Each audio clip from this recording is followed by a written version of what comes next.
What's up, man? Thanks for coming to the podcast. Dude, thanks for having me here, man. You know, it's technically not your first one, but we'll Yeah. count it as my first one. Thanks, Adam, not releasing the last one. No, yeah, like I said, we were here a couple times, and it was kind of cool, like learning how to speak into the mic and hear everything on the headphones. It was all kind of brand new, but it was cool though. Yeah.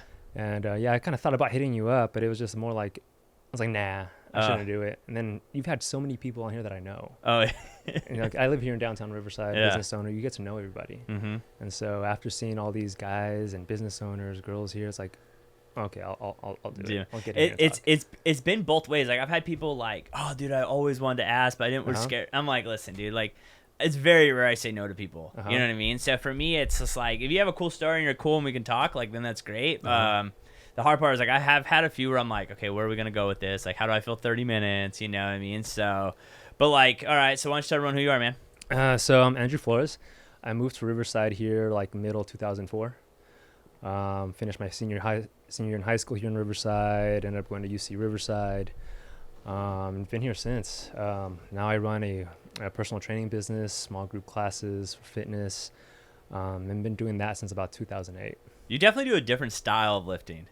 I get that a lot. The yeah. Instagram, I always see the bat one. I always see people using the club bells. Yeah, the club bells, whatever that Uh-huh. thing. I think you're the only person I've ever seen have that. So far. Yeah, so far. Yeah. So, yeah, it's kind of like like back in the day. I mean, they don't use this term too much anymore, but it's like unconventional strength training. Yeah. So I started like everyone else, like machines, powerlifting, Olympic weightlifting, the barbell stuff. I mean, those are my roots. Like that's Mhm. where I started. That LA Fitness back. Yeah, in the day. yeah. That's what I've been seeing. You were Arlington, weren't you?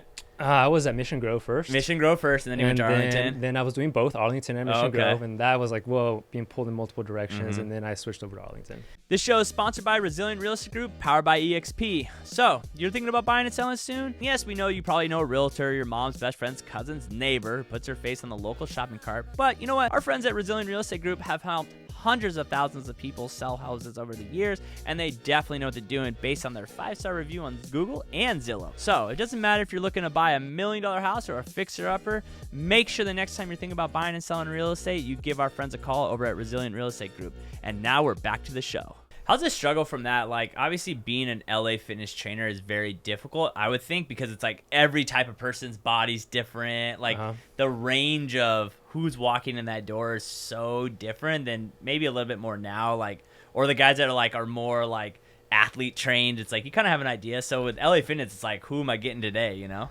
Yeah, back then, I was getting more of the same. I kind of had this reputation of working with elderly people, like 50 and up, and I can say to this day, most of my clientele right now is like 50 and up. Yeah. Now that I've kind of moved closer to downtown, I'm at Animal House Fitness. I'm getting more of the younger crowd, more middle-aged. I've got some high school kids right now as well, some athletes, and so which is great, it's fine. But I started getting this reputation, like, oh, this is the guy that knows how to work with the older people, and that's because I would train the stuff they needed, and then they valued mobility training, they valued being strong, and all that. So that's kind of like when people walk in the door, like, oh, we know which trainer to put you with. It's not that's what I want to do, but it's just kind of like reputation I got over time, and so it's kind of grateful for that, because like I've been able to understand what people's bodies need versus like this is what I want to do only. I'm like, here, they're like, oh yeah, we can do that, but let's go through steps A through Z first, and then that'll be so much better when we get there. I think the hard part is like when you don't know anything about fitness, it's like so hard to realize like, well, the reason you can't lift that much is because this is tight, or you have this unbalanced weakness because maybe you sit at desk a lot or whatever, and it's like we got to fix that problem before you want to start doing it's multifactorial. Yeah, it's hardly ever it's because of that one thing. It's like we got to look at lifestyle factors, the biopsychosocial model. Look at you like, hey, how are you managing stress? What's your environment like? What are your habitual patterns throughout the day or throughout the week, throughout the year, that can influence like these aches and pains that come about? And so I don't get too deep into that because it's not my scope to be a psychologist or anything, but it's but I make people aware of that stuff. Yeah. So what made you get into fitness? I was pre-med at UCR, and so since I was a kid, I always knew I needed to do something in like the health industry. So I wanted to be an orthopedic surgeon. I played sports as a kid, and it always fascinated me how every time I got hurt and went to go see the PT, how do they know, like, what do I need to do to fix my knee or my ankle? I'm like, what's going on at the microcellular level, at the gross anatomical level? I was just curious. I'm like, how do you know that? And so the sciences were always fascinating, even though it was hard. Yeah, bet. So I had to go see an orthopedic doctor a few times from getting injured in sports. And so I was always excited. Yeah. I was just like, oh, we're going to need orthopedic specialists? Hey, cool. And so I'd have all these questions. Ask them a million questions. And then later on, I had some buddies that were in physical therapy. And they would kind of like, say, hey, have you heard of PT? I'm like, yeah, I've heard of it, but never really knew what the business was like. And so one of my friends really kind of convinced me, hey, dude, if you want to be more hands-on with people, like, you want to be an orthopedic surgeon, but try physical therapy. And he was getting his personal training certification. And so I'm like, what are you doing personal training for? He's like, oh, it's a really good thing to kind of get into while you're doing a physical therapy program. And so I was trying to look for a new job. I was a student at UCR, and I wanted to work on campus. So I got a job at the rec center, and then I started working for the UC Wellness program. And it was this physical therapist who worked with all the labor workers who've had injuries. Instead of them kind of getting into workers' comp, they would do something active. Like, hey, you're going to do this assessment. And I was one of the people they trained. Like, hey, you're going to take this client through these exercises so that the shoulder gets better, their hips get better, lower back. And that was kind of like really fascinating to me, like, because they would get better. And so I started going the physical therapy route. And so I was doing pre-PT stuff. So I kind of switched gears. I did pre-physical therapy. And then there was a couple classes, I was trying to get for a couple of years. I was trying to wait at RCC, couldn't get in because, I didn't have any units there. Yeah. I would go to Santa Ana College and sit in, try to get this class. It was just taking a while. So I was just like, you know what, I'm just going to do what I'm doing right now and just get better at it. Just advance a little bit more. And then sooner or later, I'm like running my own business. I'm opening up a gym. How did you make that jump from like LA Fitness to like opening your own gym? Like, obviously, it's a massive jump. It was scary, dude. Oh, for sure, dude. No one knows that fear until you're like signing that lease, and then like funny. Like, I was watching a video today about P&L reports, and I'm like, I've never done one. I should probably start doing those. Like profit and loss. Sorry, but profit and loss reports. Like, I've never done one before, and I'm like, oh, maybe I should do one of those. Like, because it's like, at the end of the day, like, there's only a few things I do well, and like, the numbers and systems is not my forte. So like, what made you make that jump? So I was at multiple places. I wasn't just at one corporate gym. I was doing at-home training. I was doing workshops for acro yoga. I was working at a yoga studio. I was being pulled in multiple directions. At first, you think it's cool because you're wanted everywhere. Like, but then all of a sudden, damn, I got to drive everywhere. And I was like, I need a home base. And for a couple of years, I was like, contemplating that, and even my own clients were telling me, Drew, you don't belong here. You need your own place. So my clients themselves would push me, and one day I was just like, all right, cool, I'm going to save up what I got to do, get my own equipment. And I brought it up to my parents, and my dad's been a business owner his whole life. My dad looked at me like, you run a business? And I'm like you've never even he's like, you've never even taken a business class. I'm like, I know. And he's just like, are you sure? I'm like, I don't think you can do it. He's like, it's hard.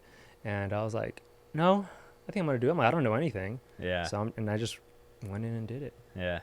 It's definitely that fear factor to jump is massive. But like, that's the thing, like, how many people are like, oh, I wish I would have. I wish I would have. I wish I would have. And it's like, I think the big thing is like, sometimes it's like, the hard part is we only like see this, and like in life, like when you own your own business, it's like we were talking right before the podcast, like we're going to move here because of the cost. Like, let's slide over here for a little bit. Like, you have to be like honest with yourself, like, hey, this is an unnecessary cost that, like, I don't care what people might think, like, oh, Adam's moving his office, he must not doing as well. It's like, dude, that's just like a chess move for a bigger move down the road. Like, It's just part of what it is, Yeah, and little by little, you learn to grow and take more risk. And so, I was really comfortable. Like, in the beginning, I was like, well, I'm comfortable. I'm making money to live how I want to live. I'm like, I need kind of step to take that risk. And then just growing the business as well. It's like, okay, I'm gonna move here instead. And so that's kind of why I moved to downtown, because I knew I needed to be around like-minded people like you guys and business owners here. So it's different. It was, it's different when you talk to business owners versus non-business owners. They just don't, like, a W-2 employee versus a business owner, we see the world completely different.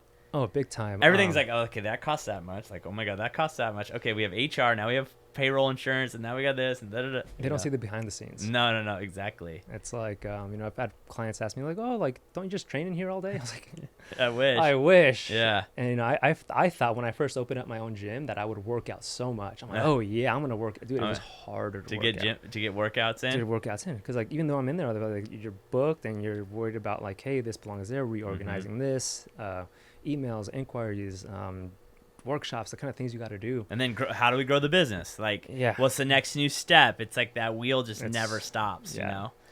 So obviously then now you're at, you're at Adam's Spot Animal, and you guys are just like, you guys are adding better things there. Like, I will say, like, I mean, I've known Adam now for maybe like 3 years now, just from like 3 years to now, like that gym has gotten so much better, you know what I mean? And it's because just the guys and girls, everyone we're getting in there. So it's a gym where everyone runs their own business. Animal House is the facility. That's Adam's baby. And he's made it a place, like a hub, where it's like, all right, cool. Like, you can run your own business here, your own business there. We got like 10 trainers in there now. And so it's great. And everyone there has the same values.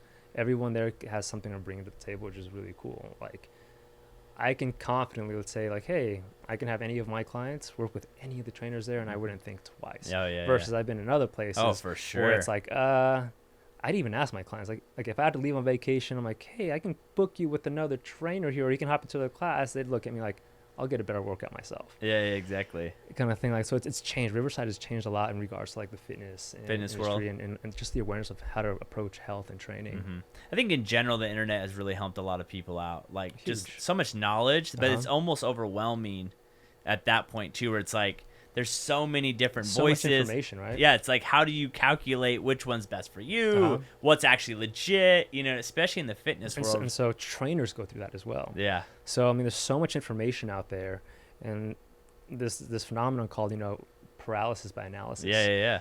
Too much stuff going on, and like you're trying to do all these different things at the same time. It's sometimes I have to put my blinders on, and just like, okay, I'm going to just focus on this area of study, and that's kind of like where I got the reputation for mobility training. As a trainer, you want to have like maybe a niche. You want to kind of have like a specialty. Like, I don't promote myself as a weight loss specialist. I don't promote myself as a bodybuilding specialist.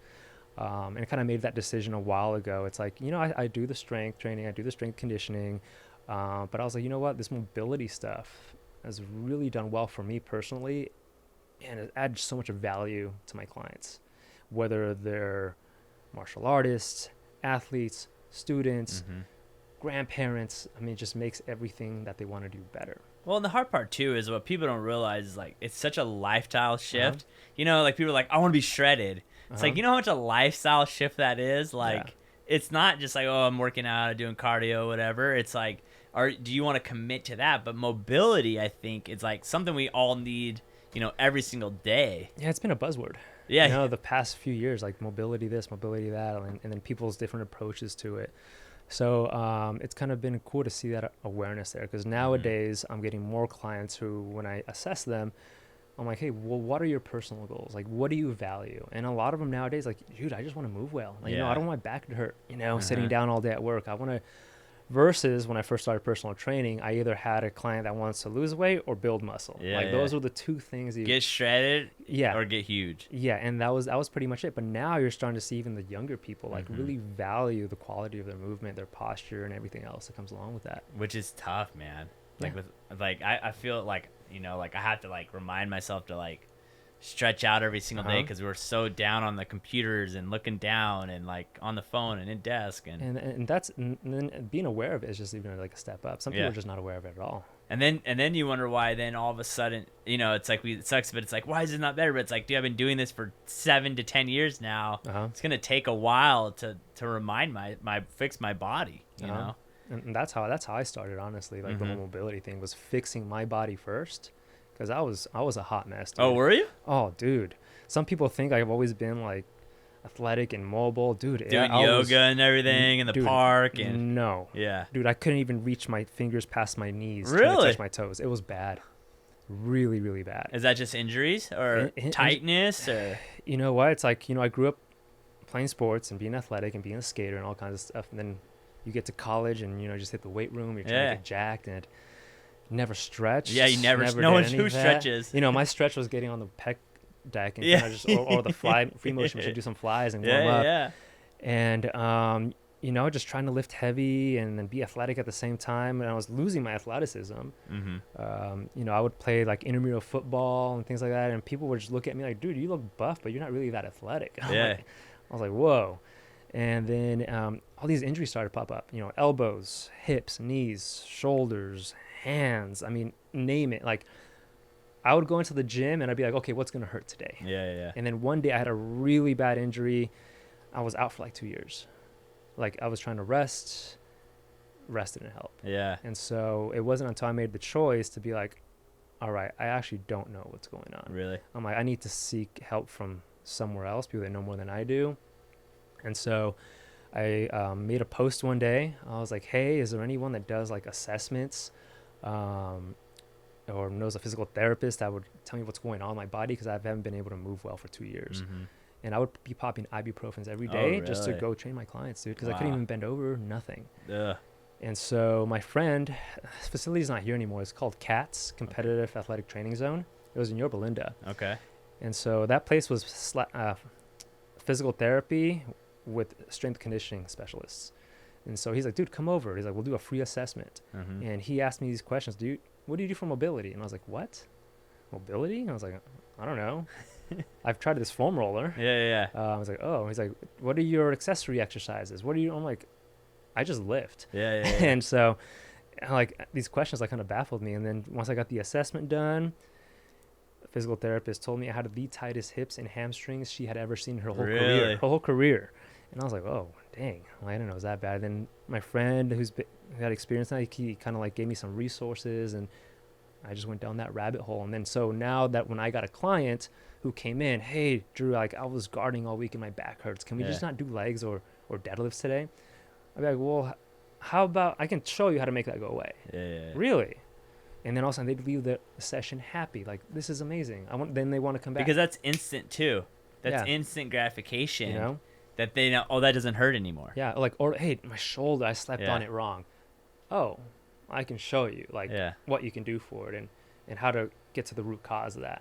Oh, really? And then, boom, and it just makes everything better. So that's kind of how I got started, by fixing all my stuff first and then sharing that with the clients I was training. That's the other thing, too. Like, I have foam rollers and stuff. It's not the easiest thing to do. It's not. And it's like the last thing you want to do at the end of the day. Foam rolling sucks. Yeah, it's never enjoyable. It's so boring and it hurts. Yeah, I mean, there's a place and time for it, but I honestly don't have too many of my clients do it anymore. It's a tool, like a lot of other things, but you know, there's some people that used to foam roll. I used to foam roll for like 45 minutes before my workout, just so I can feel normal. And so if you're doing that every single day and you have to do it over and over again, you're not getting lasting change. So that's when I got more studying in other ways to mobilize and really affect the joints and the tissues of your body so that you make permanent changes versus these temporary things. Yeah. And the hard part is you can't see them. Yeah. You know what I mean? Like, your biceps aren't getting bigger, your delts aren't getting bigger. That was the hardest transition, not going to the gym and not getting that pump. Yeah, right. It's like man, you're like, what did I do in here today? Yeah. You know, that is all super crazy. I actually have a girl in Arizona sometimes when I'm out there. She like stretches athletes, right? And it's like an hour of pain, like to be stretched and like push down to the table and stretch your hips out and stretch your. It's like, and she's like, oh my God, do you ever like work on yourself? Like, no, not really. No, yeah. But it's like the most like, I wish I could get one done every single week, to be honest. Dude, even myself, like when I take clients through, like I get clients who come to me for just like, hey, I need to learn how to address this injury or mobilize this.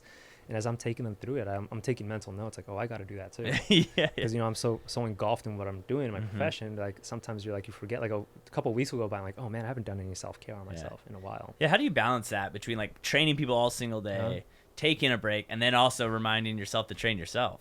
So in the beginning, like when you're a trainer in the industry, you take what you can get. You work all day. I used to work from like 2 p.m. to 9 p.m. straight with no breaks. And then before that, I'd have some morning clients. And so, especially being a business owner now, it's like you have to set kind of boundaries. And so there are times of the day like I don't take any clients. Like right now, like this hour, like lunch hour, all that, like I don't book anyone. It's a decision I made. I might change my mind later and change my schedule around, but I got a membership at another gym outside of Riverside. So I drive there like 3 or 4 times a week. It holds myself accountable. And and you can train and you're not going to know anybody. So I know, like, being in the gym industry for so while, like, I'll go to any gym or yoga studio here and I'll know everybody. So I got a gym membership out in Redlands. I ended up kind of working there, by the way, too. But not as much. I mean, they're like a couple times a month to work. But yeah, it's made it such a big difference. You know I can't waste no time, cause I gotta keep it tight. I'm in my bag, got my eyes on the price. You know I can't waste no time, cause I gotta keep it tight. I'm in my bag, got my eyes on the price. You know I can't waste no time, cause I gotta keep it tight. Give me the bass, give me the beat. I'm in my bag, this round is on me. Give me the bass, give me the beat. I'm in my bag, this round is on me. Give me the bass, give me the beat. I'm in my bag, this round is on me. Give me the bass, give me the beat. I'm in my bag, this round is on me. Did you struggle with, it becoming obviously a passion for you, but then becoming a job? Was there a moment in time where you're like you struggled with that changiness where you're like, God, dang, this is a job now for me? So, I mean, because I hate when people go like, oh, if you love what you do, you'll never work. Like, stop. Like before I owned my own gym, it was just kind of like these ups and downs where it's like, I'm working for someone else. I'm working for a corporate gym, this other facility, and it's like your freedom and what you got to do is a little bit more limited. And so there'd be some times where it's like, man, maybe this just isn't for me, and I would look at the fire academy. Kind of look into that, or maybe I should try to go back into physical therapy, but then like it's a lot more money for grad school. And so you know what, like transitioning to owning your own business, I thought was going to be like all this for you work more, you work 24/7 basically. I love when people are like, oh, I'm like, I probably make less now. I probably make less than minimum wage. 100%. And so I did a couple of big trips this year, but it's like when I'm gone, and you're not making money. You're making no money. I was gone for almost a full month. Oh, really? Yeah, I went out to Korea for like almost a month, and like no one's training my clients. I mean, obviously, like I do a lot for them, and I actually recorded all the programs and there's stuff they can do while I'm gone. But still, though, I mean, you're not making any money. You're making no money. I come back, I'm like, oh damn, I got to go back into overdrive and stuff like that. So it's kind of like learn as I go. I'm not the most business savvy person, and so which is struggle, because then you talk to people that are really business savvy, and you're like, oh, and then it's overwhelming. Like we're just trying to do email campaigns today. I'm on like MailChimp, it's not working. I'm watching YouTube videos. I'm like, God. Yeah, that's why I try to put myself out here. Like, come here, talk to you, and then join groups here in downtown Riverside with these other professionals, because they're in this every single day. And so, like, I like watching your stuff, because sometimes you'll talk to these business owners, and I like seeing their perspective on the same issues, and I'm like, well, maybe I could use that perspective with my profession. I think that's the thing that I think more people need to do, is like enter the world of outside of your industry, because then that person just has such a different perspective than people in your industry. Huge. That like. And nothing against industries, it's just like you're built in this world, and then someone who also runs a business is in this world. It's just like there's ways to overlap each other, but if you're only hearing the same way, you know what I mean? Exactly. And so it kind of makes me uncomfortable. So like, I'll tell you an embarrassing story. So I joined the pit group in Riverside. I'm part of that group, but I never go. I should probably go. Adam is too. He pays for it. I pay for it every year. I never go. But it's hard for me to show up to a lot of things because I work. Until like 7, 8 p.m. every night. So a lot of these mixers and social things happen around 5, 6. Yeah, 5 or 6. Yeah. So it was my first time. I went to City Hall. I was in the mayor's office, and we had this power breakfast. We have a speaker, and then everyone networks a little bit afterward. And there was all these guys who are like lawyers and finance and real estate and then so they talked to me. I'm the only fitness person in that group. Lucky you. And so this guy goes up to me and says, hey, what do you do? They're very interested in how my business model. He's asking me all these questions, and he goes, hey, how do you plan to scale? I was like, scale? Like, I don't really step on the scale that much. And he started laughing at me. He's like, oh no. I was like, that's not the scale I'm talking about. He's like, how do you spend growing and expanding and all that? And then I was like, I never forgot that moment. It was pretty funny. But what's really cool is being with these people, like right away. They're like, hey, you need any help, any advice, any perspective, give me a call. Like, we're here to help each other. It's pretty cool. Well, I think when people start really realizing like how the game is actually played, it is not on your own. No, it's not. It's not. Like, I have a group we call the Young Guns. It's like 7 of us. And like, I'm like the lowest guy on the totem pole in this group. So I'm like, but I'm not ashamed. I'm like, hey, can I get this from you guys? Hey, how do you do this? Like, hey, we have a call next week. This is what I need to know how you guys do it. Like, we're doing something new here. How do you do this? Like, I have no shame asking. No shame. Same here. Like I literally don't care. Ask for help. Exactly. Like, that's the only way. You know what I mean? It's like, the goal is always like be in the room where you're the lowest person, and then figure out a way to get to the top. And then when you get to the top, go to another room. Well, like human beings, we're cultural beings. We're tribes, man. Like, I think that's something that's like, it's always crazy to me. It's like, we're all everyone has a skill set. Kind of like, you want to break it down to like old school, like back in the day when, you know, you lived in a small town and that's all the people knew. It's like everyone kind of knew their job. And when you needed that job, you went and just asked that person to do it. Now it's like, no, I got this. I don't need any help. I know to do this. And it's like, dude, that's not the way, if you really think about it, the way that the world has worked for hundreds and hundreds and thousands of years. Dude, yeah. It is, hey, I need this. That guy does it. I'm just going to go have him do it for me. Instead of being like, oh, no, I'll try to figure it out myself. I don't know when this whole thing shifted, but it's like, you just can't be good at everything. Yeah, you can't be good at everything, and sometimes people overestimate their competence. Oh, 100%. Like, you know, the Dunning-Kruger effect, right? Yeah. So it's kind of like people with less knowledge about things kind of think they know it all. And that's dangerous. And so like when I do my education, it's kind of like I learn more, and I'm like, oh man, I don't know anything. Yeah, right. Like, the moment you open the book, you're like, I knew nothing. Yeah. For you, like, do you get overwhelmed with like over-educating yourself? Because it's like fitness is like endless. You know what I mean? Like you said, like there's always something going on. How do you handle the balance? It's part of like the health and wellness industry, right? So things keep evolving. You evolve over time, and so do I train the same way I did back in 2008? No way. It's drastically different. And I still have some clients from 2008 still training with me, and they've been with me for a long time. And so every time someone else talks to them, like, oh yeah, Drew has changed. And so, like, again, it comes down to what approach you want to have and kind of sticking to that. So the past few years, I've kind of found this school of osteopathy, and so it's called Aldoa. And so it's part of the Soma training therapy school. And so it was developed by Dr. Guy Bouillet in France. And so it's along the lines of mobility training. And what's cool is that you get everyone like trainers like myself, chiropractors, MDs, PTs, chiros, massage therapists, Pilates instructors. And so I'm like I said before, like I want to get into this mobility stuff a little bit more, educate myself, and I kind of just focus on that instead of trying to chase like 5 different rabbits and try to be good at everything.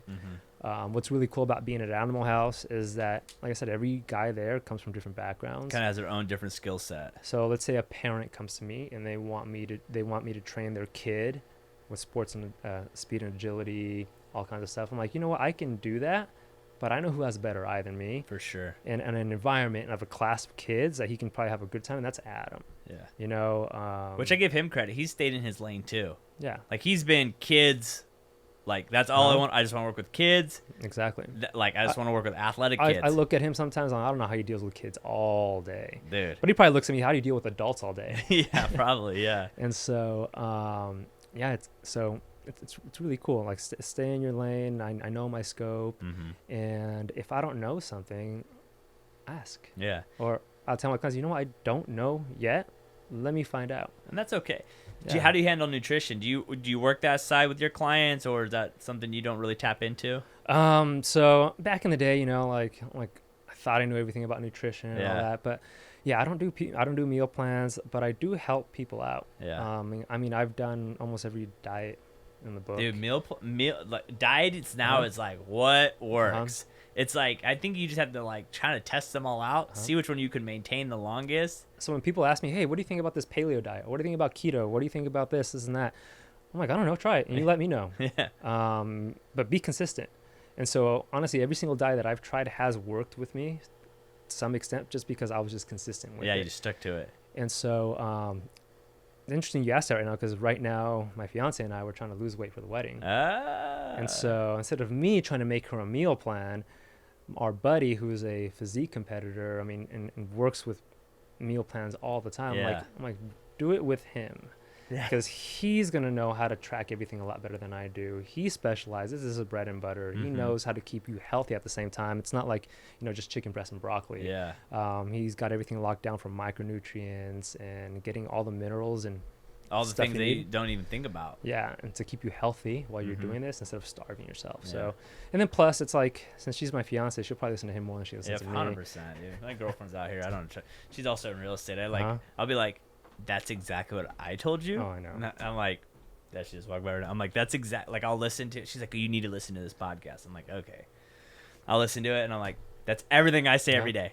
Oh, I'm totally gonna do that. I'm like, I've told you this for 3 months ago. Like, you know what I mean? It's just, it's part of the game. Yeah, so I mean, so I've had some people, like, when they have trouble, like, let's say losing weight, I'm like, log your food for the next 2 weeks and bring it to me. Yeah. And I just go over it with I just them. don't think people realize like how much calories are They in don't. things, and they don't understand how long it takes them to burn that off.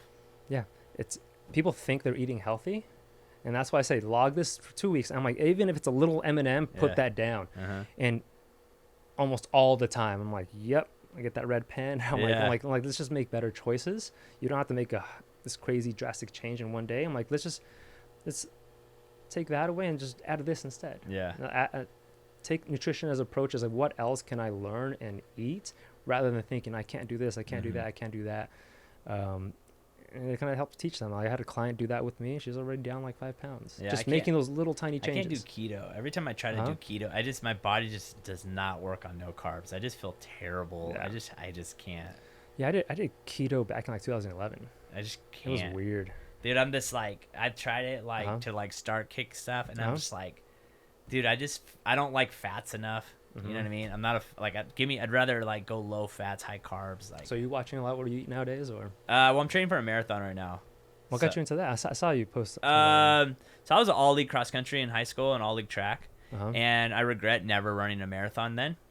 And so this year, I don't know, like it just kind of was like, you know what? Like less than 1% of the United States has run a marathon. I'm like, let's run one. 2 years ago. Last year, no, 2 years ago, like I trained with my buddy Zach and got super shredded. I remember seeing that. And I just totally fell off. And I've come to terms like I have to be like, people go like, well, how were you able to do it? Like, one, it was just me. And like my girlfriend gets mad. She's like, oh no, that's. But it's like when you don't have to worry about anyone else and your food's just at home and you're just, there's no like, I don't have willpower. I had no treats in the house. Like we have 3 kids, so it's like cookies are here. And that, you know what I mean? But I did that, and I was able to stick to it because, like, Zach was relying on me because, like, it was, like, a program that he was building.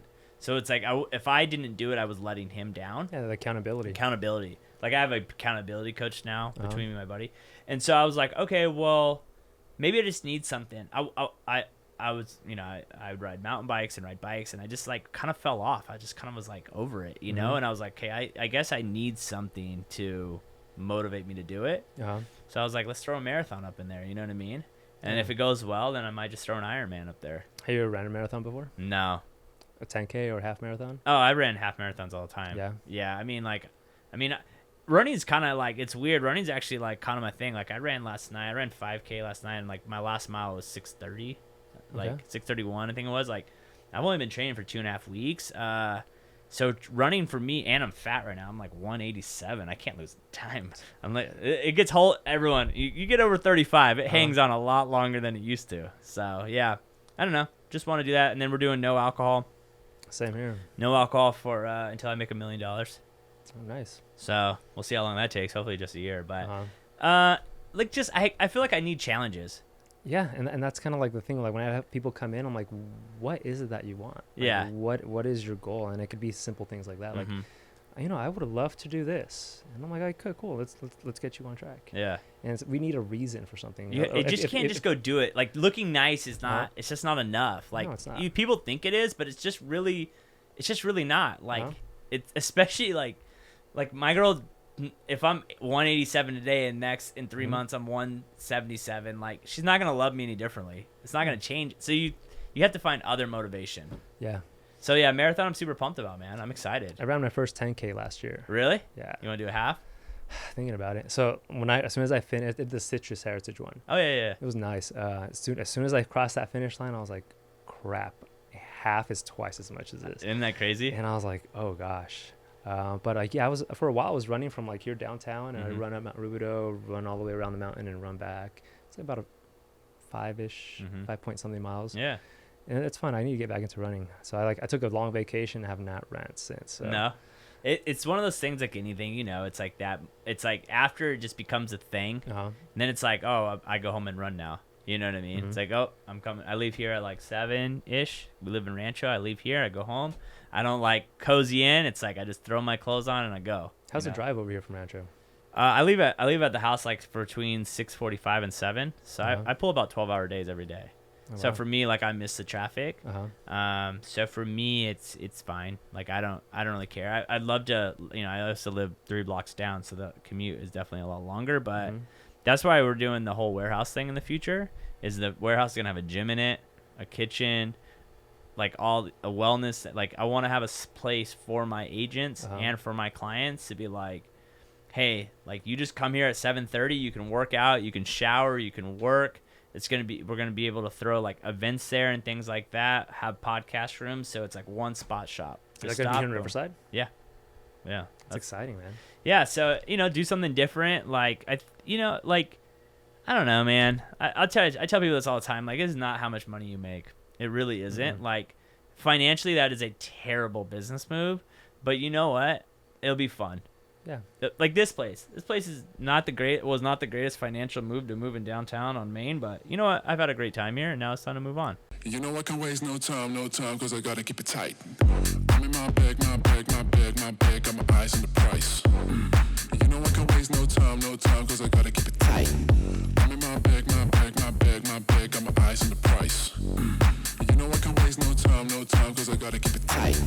Give me the bass, give me the beat. I'm in my bag, this round is on me. Give me the bass, give me the beat. I'm in my bag, this round is on me. Give me the bass, give me the beat. I'm in my bag, this round is on me. Give me the bass, give me the beat. I'm in my bag, this round is on me.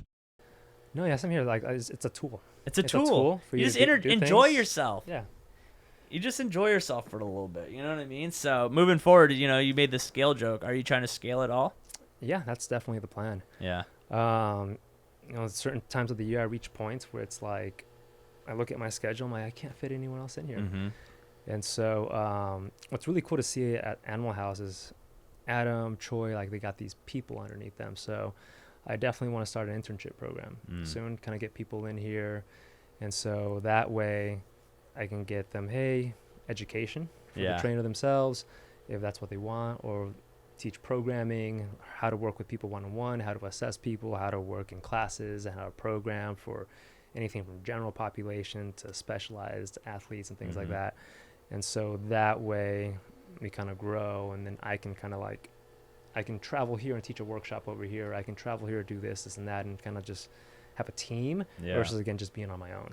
Yeah, we're in that transition. I have a small team, but it's like we're in that mid ground. Oh, I remember the first time I remember my coach was like, "You need to hire an assistant." I'm like, "Where am I going to come up with $5,000 more a month?" And then you just do it, and then I've been doing it for like 3-4 years now.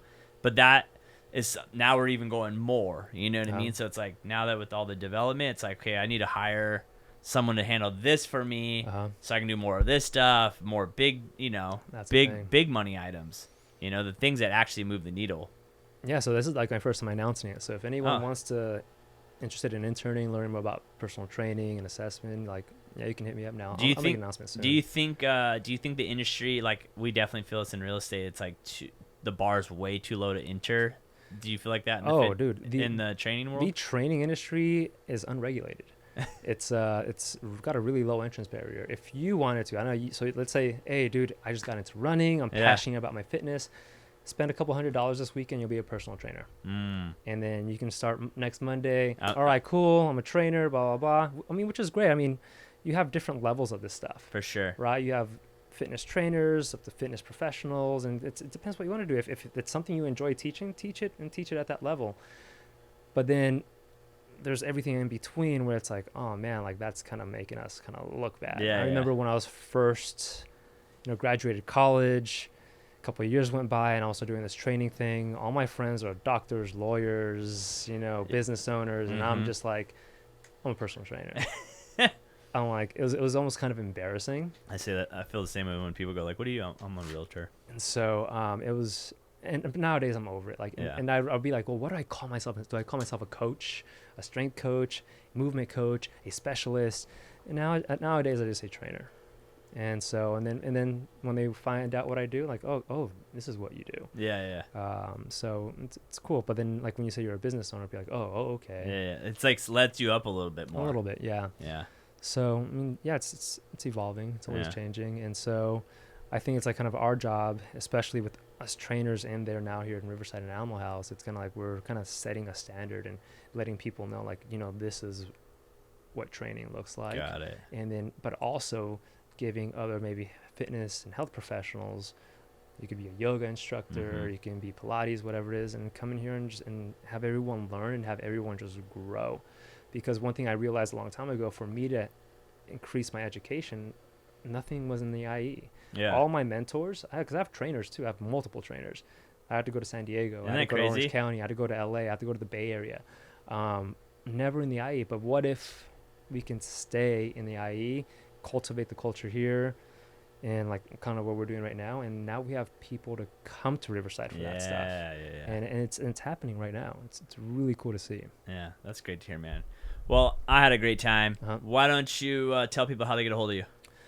So you can get a hold of me on Instagram, Zoo Strength, so ZHU_strength, or you can find me on Google, The Zoo Training and Movement Facility. Nice, man. I'm excited to see you grow, man. Yeah, I think that's the plan. I mean, I've actually, we haven't known personally each other for a long time, but I remember seeing you up in Mission Grove and Arlington. You saw me from that long ago? Oh yeah. I mean, I was going to LA Fitness, Mission Grove since 2004.